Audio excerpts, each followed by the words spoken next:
Good morning, my dear friends. Today I am discussing about interesting topic of synonyms and antonyms based on latest pattern. ये जो related रहेगा the Hindu paper से है. Warm welcome of my YouTube channel. Let us start the today's topic. First meaning है Y. Y मैंने होता है verb अपने आप में है. इसका हिंदी होता है प्रतिस्पर्धा करना. क्या होता है इसका हिंदी? प्रतिस्पर्धा करना अर्थात मुकाबला करना. अगर इसका सिनोनिम देखा जाए तो लिखा हुआ है कम्पीट. क्या लिखा हुआ है? कम्पीट. इसके नेक्स्ट है कॉन्टेंट. क्या लिखा हुआ है? कॉन्टेंट. नेक्स्ट लिखा हुआ है कॉन्टेस्ट. उसके आगे लिखा हुआ है बैटल. नेक्स्ट है स्ट्राइव. उसी तरह से इसका अगर एंटोनिम की बात किया जाए तो फर्स्ट लिखा हुआ गिव अप. उसके बाद लिखा हुआ सरेंडर. नेक्स्ट लिखा हुआ इल्ड. और फाइनली लिखा हुआ रिलिंक्विश. अगर इस तरह से इसका देखा जाए, एग्जाम्पल देखा जाए, इसी तरह अगर इसका एग्जाम्पल देखा जाए तो लिखा हुआ है लाइक के मतलब होता है example. They are all vying for a place in the team. तो थोड़ा सा मैं आपको ग्रामेटिकली बता दूं कैसे कैसे यूज हुआ है, क्योंकि अगर हमारे साथ अब लगातार बने रहते हैं तो बिना ग्रामर के जाने हुए भी मैं आपको वोकेबुलरी तो आपका बूस्ट होगा ही होगा, साथ ही साथ आपका ग्रामर का ही पोर्शन धीरे धीरे अच्छा होने लगेगा. तो देखते हैं फर्स्ट आज का क्या है. जैसे आपको मान लीजिए कि जो दे लिखा हुआ है, जो दे लिखा हुआ क्या है? प्लुरल है. तो इसके साथ क्या होगा? प्लुरल वर्ब आएगा. क्या आएगा? प्लुरल वर्ब आएगा. इसी तरह अगर देखा जाए तो इज हो, एम हो या आर हो. इसके बाद अगर वर्ब के रूप में आता है तो क्या आता है? वर्ब फोर आता है. क्या आता है? वर्ब फोर आता है. ठीक है, इसीलिए वाइंग किया है. फोर जो कि क्या है यहाँ पे प्रीपोजिशन के रूप में आया है. फोर किस रूप में आया है? प्रीपोजिशन के रूप में आया है. A place in the team. इन भी क्या है? प्रीपोजिशन है. द टीम की बात कर रहा है. अगर इसका हिंदी देखा जाए तो हिंदी क्या होगा? कहता है कि they are all vying for a place in the team. वे लोग क्या कर रहे हैं ना, वे लोग जो सभी क्या कर रहे हैं? मुकाबला कर रहे हैं अर्थात प्रतिस्पर्धा कर रहे हैं एक टीम में जगह बनाने के लिए. मतलब कहने का मतलब हुआ कुछ लोग हैं जो एक जगह बनाना चाहते हैं. कहाँ पे बनाना चाहते हैं? एक टीम है, एक खेल हो या कोई और चीज़ें का जो टीम होता है उसमें क्या है? बहुत ही ज़्यादा कॉन्टेस्ट है. तो लोग चाह रहे हैं क्या हो कि उसमें हम शामिल हो जाएं. इसके लिए क्या है? बहुत ही कड़ी मुकाबला है. इसी तरह देखते हैं सेकेंड में देखते हैं लिखा हुआ है प्रीपोंडरेंट है. क्या लिखा हुआ है? प्रीपोंडरेंट. ये है एडजेक्टिव है. अगर इसका हिंदी देखा जाए तो होगा पूर्व सूचना देना. क्या होगा? पूर्व सूचना देना. मतलब कि वैसी चीज़ जो आपको टाइम से पहले ही बता दिया जाए, पूर्व सूचना देना. अगर इसका सिनोनिम देखा जाए तो डोमिनेंट लिखा हुआ है. नेक्स्ट है प्रीडोमिनेंट. उसी तरह आगे देखा जाए तो लिखा हुआ है प्रीवैलेंट. क्या लिखा हुआ है? प्रीवैलेंट. उसी तरह आगे देखा जाए तो लिखा हुआ है सुप्रीम. क्या लिखा हुआ है? सुप्रीम. अगर नेक्स्ट देखा जाए तो लिखा हुआ ओवर राइडिंग. और लास्ट में लिखा हुआ है पारामाउंट. क्या लिखा हुआ है? पारामाउंट. इसी तरह इसका देखा जाए एग्जाम्पल तो लिखा हुआ है as a preponderant power it can provide an important public good by acting as a mediator. तो सबसे पहले ग्रामर बता देता हूँ इस सेंटेंस में कैसे कैसे ग्रामर फंक्शन किया है.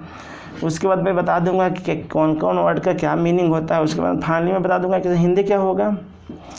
इससे क्या होगा कि आपको अच्छा से बूस्टअप करेगा. जल्द ही क्या हो जाएगा? आपका बूस्टअप करेगा. ठीक है, तो देख लेता हूँ. पहले तो मैं ग्रामेटिकली बता देता हूँ यहाँ पे क्या है. एज जो है अपने आप में कंजक्शन है. प्रीपोंडेंट का तो खुद लिखा ही हुआ है पावर. ठीक है, अब यहाँ पे देखेंगे कैन, जो कैन लगा हुआ है ना, उसके बाद है प्रोवाइड। कैन होता है अपने आप में क्या है, मॉडल है, और मॉडल क्या होता है ना, मॉडल होता है अपने साथ V1 लेता है, कोई भी मॉडल हो अपने साथ V1 का प्रयोग करता है। ठीक है, इस तरह से आगे बढ़ते हैं, ग्रामर में देखते हैं और आगे क्या लिखा हुआ है। एन इम्पॉर्टेंट पब्लिक, यहाँ पे एन आर्टिकल आ गया है जो कि पब्लिक के लिए आए हुए हैं, और फिर आगे बाई है, ये भी अपने आप में क्या है, तरह से बाई भी एक तरह से अपने आप में क्या है, प्रीपोजिशन का ही सेंस है।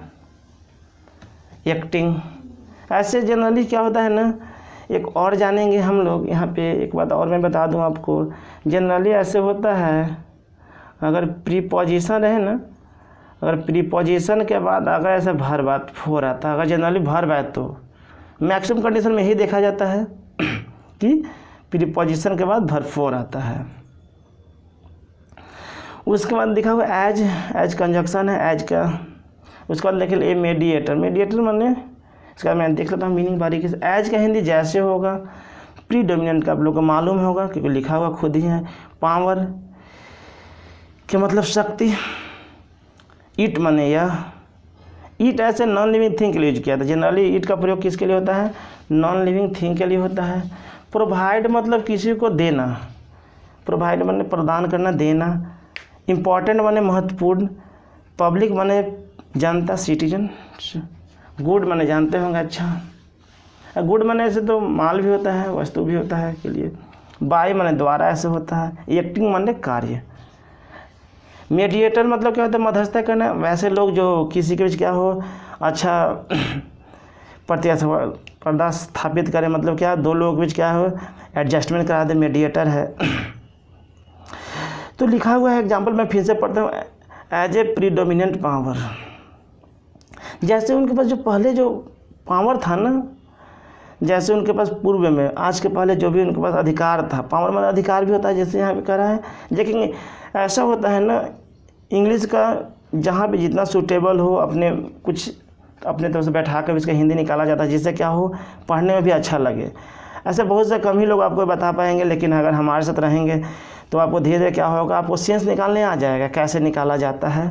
ठीक है, इसलिए हमारे साथ आप बने रहेंगे, और साथ ही साथ सब्सक्राइब और शेयर करना ना भूलेंगे, जिससे क्या होगा, आपके अधिक से अधिक मित्रों को भी फ़ायदा मिल सके।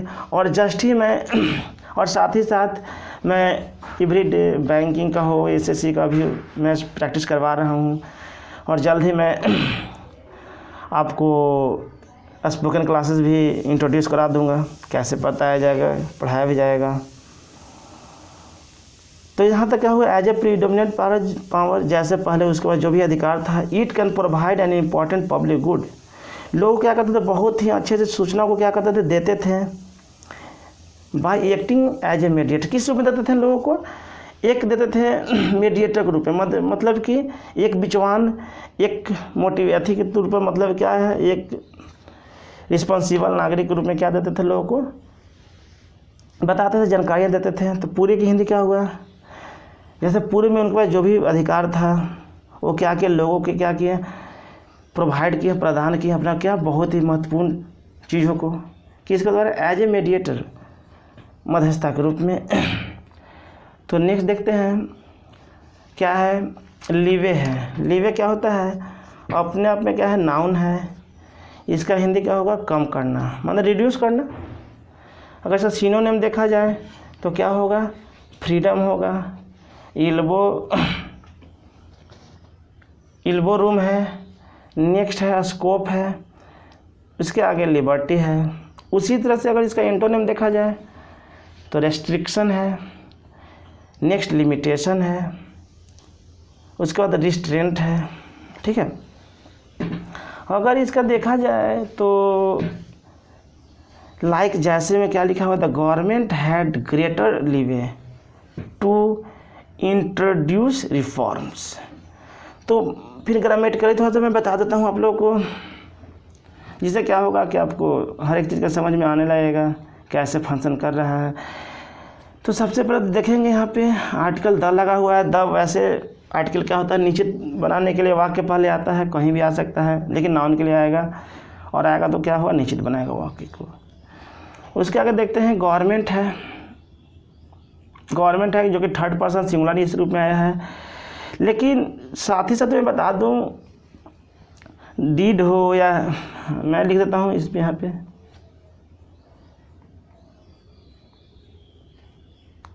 जैसे हो गया डीड हो गया या हैड हो गया।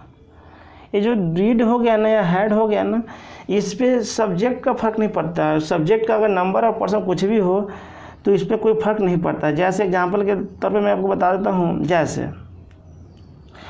मैं लिखता हूँ, जैसे यहाँ पे मैं एक एग्जांपल लेता हूँ आपके बीच, जैसे ही या यू, क्या लिखा, हैड अ बॉल, क्या है, वह या तुम एक गेंद रखता था। तो देख रहे हैं हम, ये देखते हैं कि जो ही है सब्जेक्ट सिंगुलर है, वहीं अगर यू की बात किया जाए तो क्या है, प्लूरल है। लेकिन और मैंने आपको पिछले क्लास भी बताया था, अगर रेगुलर क्लास कर रहे होंगे, अगर ना भी करते होंगे तो पिछले क्लासेस का भी देख लेंगे, क्योंकि हर एक जो मैं दे रहा हूँ ग्रामेटिकली बेस्ड भी है, और साथ ही साथ क्या है, सभी में बता रहा हूँ ग्रामर कैसे फंक्शन कर रहा है। तो इसलिए आपके लिए इम्पॉर्टेंट होगा कि पिछले क्लासेस जो मिस किए होंगे क्लास, वो जाके प्लेलिस्ट देख लेंगे, जिससे क्या होगा, आपके और इम्प्रूवमेंट हो, ताकि आप अपनी मंजिल की ओर जा सकें। तो क्या हो गया, ही हो गया, यू हो गया, उसके बाद भी क्या कोई फ़र्क नहीं पड़ा ना। तो कहने का मतलब हैड हो गया, डिड हो गया, उसके सब्जेक्ट और नंबर को कोई फ़र्क नहीं पड़ता। इसलिए मैं जब अपने ऑफलाइन क्लासेस में पढ़ाता हूँ तो डिड और हैड को सिंगुलर और प्लूरल दोनों कैटेगरी में रख के बताता हूँ लोगों को। इससे क्या हो कि और आपको इम्प्रूवमेंट आ सके, ठीक है। तो ठीक है, लेकिन एक बात और क्या होता है, मैं फिर से एक बार बता देता हूँ आप लोगों को कि हैड हो, हैव हो या हैज हो, इसका एक सिंपल प्रयोग भी होता है, अंत में नाउन में लिख दे रहा हूँ या ऑब्जेक्ट भी रहता कुछ, ठीक है। जैसे कहा भी मैंने कहा, ऐसे तो हैड, हैव, हैज के बाद वर्ब थ्री प्रयोग होता है, वो वर्ब के केस में होता है। लेकिन अगर वर्ब नहीं रहे, नाउन के केस में तो कोई दिक्कत नहीं है, वो नाउन ही सीधा आ जाएगा। तो ये इस कंडीशन में क्या होगा, वो हैड हो, हैव हो या हैज, तीनों का मीनिंग क्या देगा, पास का हिंदी देगा, पास का हिंदी देगा, या इसका हिंदी देगा रखना का सेंस देगा। किसका सेंस देगा, रखना का सेंस देगा। तो आगे फिर देखते हैं ग्रामर में आगे क्या है, ग्रेटर लिवे है, थोड़ा नाउन के रूप में, इसलिए कोई दिक्कत नहीं है। अब आगे देखा जाए, यहाँ पे टू लिखा हुआ, टू इंट्रोड्यूस है, 2 + V1 पिछले क्लासेस में बताया था और फिर से आज बता दे रहा हूँ। 2 + V1 को हम लोग बोलते हैं इन्फिनिटिव, INFINITIV, इसको क्या बोलते हैं हम लोग, इन्फिनिटिव बोलते हैं। और रिफॉर्म भार्ब और नाउन दोनों के रूप में आता है। तो अब देखते हैं, एक बार मीनिंग देख लेता हूँ। द को कोई लिटरल मीनिंग नहीं होता है, द का कोई अर्थ नहीं होता है जनरली। गवर्नमेंट मतलब सरकार, हैड मतलब था के सेंस देगा, ग्रेटर माने बड़ा, लीवे मतलब तो आप लिखा ही हुआ है, टू का ऐसे हिंदी अपना होता है भी, इंट्रोड्यूस के मतलब किसी से परिचय कराना, इंट्रोड्यूस कराना, और रिफॉर्म्स का मतलब था सुधार। तो इसका कॉम्बाइंड देखते हैं हिंदी क्या हो सकता है, गवर्नमेंट एंड ग्रेटर लीवे है टू इंट्रोड्यूस रिफॉर्म। सरकार ने क्या किया है, बड़ी मात्रा में क्या किया है, कम किया है, किसके लिए, इंट्रोड्यूस रिफॉर्म, क्या किया है, सरकार ने क्या किया है, कमी किया है, मतलब इतना ज़्यादा मैंने कि जो अपनी जो रिफॉर्म होनी चाहिए था उससे कम मात्रा में मैंने सुधार किया। इट मीन्स कहने का मतलब है, ये अपने आप एक तरह निगेटिव सेंस दे रहा है, मतलब कोई गवर्नमेंट कोई काम किया है, उसमें क्या किया है, जितना चाहिए था उतना मात्रा में वो अपने एफर्ट नहीं लगा सका, इसीलिए जो तरक्की होनी चाहिए था उससे कम हुआ है। I hope you will understand.